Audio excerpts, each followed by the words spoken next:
हे जे जीव मी जीव द्यायला चाललो आहे. हे जे जीव मी जीव द्यायला चाललो आहे. पण माफ कर मम्मी.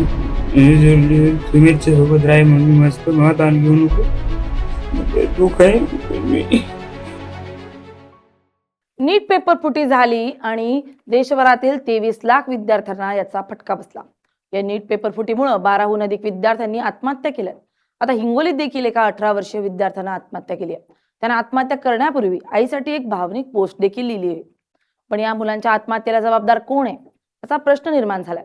नीट पेपर फुटी झाल्यापासून विद्यार्थ्यांमध्ये संतापाचं वातावरण निर्माण झालंय. कॉक्रोच जनता पार्टी आणि विद्यार्थी गेल्या काही दिवसांपासून केंद्रीय शिक्षण मंत्री धर्मेंद्र प्रधान यांच्या राजीनाम्याची मागणी करत आंदोलन करतात. पण या आंदोलनाचा धर्मेंद्र प्रधान यांना काहीच फरक पडताना दिसत नाहीये. केंद्र सरकारनं रीनीट घेऊन या वादावर पडदा टाकण्याचा प्रयत्न केला, पण रीनीट घेतल्यानंतरही हिंगोलीतील मुलावर आत्महत्येची वेळ का आली आहे? हिंगोलीत तरुणांना आत्महत्या का केली आहे? शिक्षण मंत्र्यांमुळे विद्यार्थ्यांवर आत्महत्येची वेळ आली आहे का? भारतातील शिक्षणात आणि परीक्षेत असा गोंधळ का सुरू आहे? देशातील नेत्यांची मुलं बाहेरच्या देशात शिक्षण घेत असल्यानं भारतातील शिक्षण दर्जेदार नाही का? पाहूयात या व्हिडिओतून. नमस्कार, मी स्नेहल चौधरी. आपण पाहत आहात LS मराठी. हिंगोलीच्या अष्टविनायक नगर परिसरात राहणारा 18 वर्षीय सुशील ढगे हा विद्यार्थी डॉक्टर होण्याचं स्वप्न पाहत होता. कुटुंबियांच्या अपेक्षा, स्वतःची मेहनत आणि भविष्यातील मोठी स्वप्न घेऊन तो नीट परीक्षेची तयारी करत होता.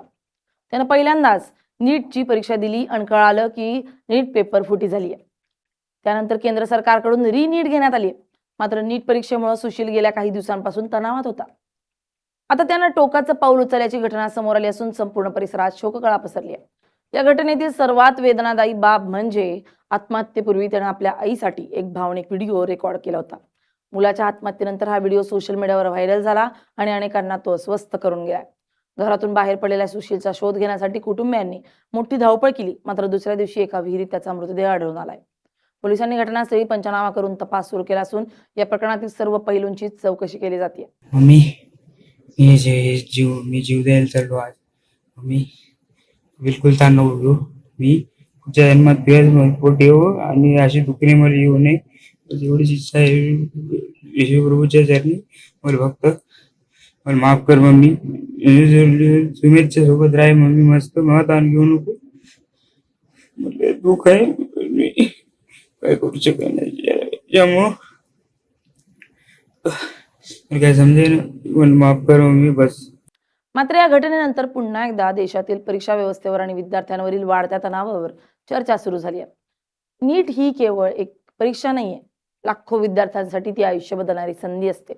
अनेक विद्यार्थी 2-2, 3-3 वर्ष फक्त या परीक्षेसाठी मेहनत घेतात. कुटुंबीय मोठ्या आर्थिक अडचणी सहन करत मुलांना कोचिंग क्लासेसमध्ये पाठवतात. पण जर एवढे वर्ष परीक्षेची तयारी करून असं पेपर फुटी होत असेल तर विद्यार्थ्यांवर मानसिक परिणाम होणं आणि कुटुंब आर्थिक अडचणीत सापडणं स्वाभाविक आहे. मे 2026 रोजी देशभरातील तब्बल 22 ते 23 लाख विद्यार्थी डॉक्टर होण्याचं स्वप्न घेऊन नीट परीक्षेला बसले होते. अनेक विद्यार्थ्यांनी 2-2 वर्ष घरापासून दूर राहून अभ्यास केला होता. काही विद्यार्थ्यांच्या कुटुंबांनी लाखो रुपये खर्च करून कोचिंग लावलं होतं. पण परीक्षेपूर्वी सोशल मीडियावर आणि व्हॉट्सअप ग्रुपमध्ये नीटचे काही प्रश्न फिरताना दिसले आणि संपूर्ण देशभरात एकच खळबळ उडाली. सुरुवातीला अनेक विद्यार्थ्यांना हा केवळ अफवा वाटत होती. मात्र तपास जसा पुढे गेला तसं प्रकरण गंभीर होत गेलं. अखेर वाढत्या दबावानंतर झालेली नीट परीक्षा रद्द करण्यात आली आणि पुन्हा परीक्षा घेण्याची घोषणा करण्यात आली. नीट पेपर फुटल्यानंतर देशभरात संतापाचं वातावरण पाहायला मिळालंय. कॉक्रोच जनता पार्टीने दिल्लीतील जंतर मंतरवर केंद्रीय शिक्षण मंत्री धर्मेंद्र प्रधान यांच्या राजीनाम्याची मागणी केली. जंतर मंतरवर मोठ्या संख्येनं तरुण आंदोलनामध्ये सहभागी झाले. मात्र धर्मेंद्र प्रधान यांनी काही राजीनामा दिला नाही. त्यानंतर CJP आणि विद्यार्थ्यांनी देशभरात विविध ठिकाणी आंदोलनं सुरू केली. तरीही केंद्र सरकारवर याचा काहीच परिणाम झाला नाही. केंद्र सरकारने या सर्व वादावर पडदा टाकण्यासाठी रीनीटचा पर्याय शोधून आणला. पण हे कधीपर्यंत सुरू राहणार आहे? विद्यार्थ्यांनी कधीपर्यंत अभ्यास करत कोचिंगसाठी पैसे वाया घालवायचे? काही पैशावाले येऊन पेपर विकत घेणार आणि पेपर फुटी होणार. हे देशामध्ये कधीपर्यंत सुरू राहणार आहे?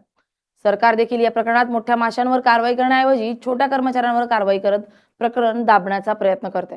प्रत्येक पेपर फुटीवर, प्रत्येक अनियमितता आणि प्रत्येक आत्महत्येची घटना ही केवळ एक बातमी नसते. त्यामागे एक कुटुंबाची स्वप्न असतात, पालकांची मेहनत असते आणि विद्यार्थ्यांचं भविष्य असतं. त्यामुळे आज देशासमोर उभा राहिलेला सर्वात मोठा प्रश्न म्हणजे विद्यार्थ्यांचा शिक्षण व्यवस्थेवर विश्वास कसा टिकवायचा.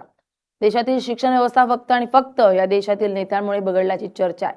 कारण देशातील 90% नेत्यांची मुलं विदेशात शिक्षण घेताना दिसतात.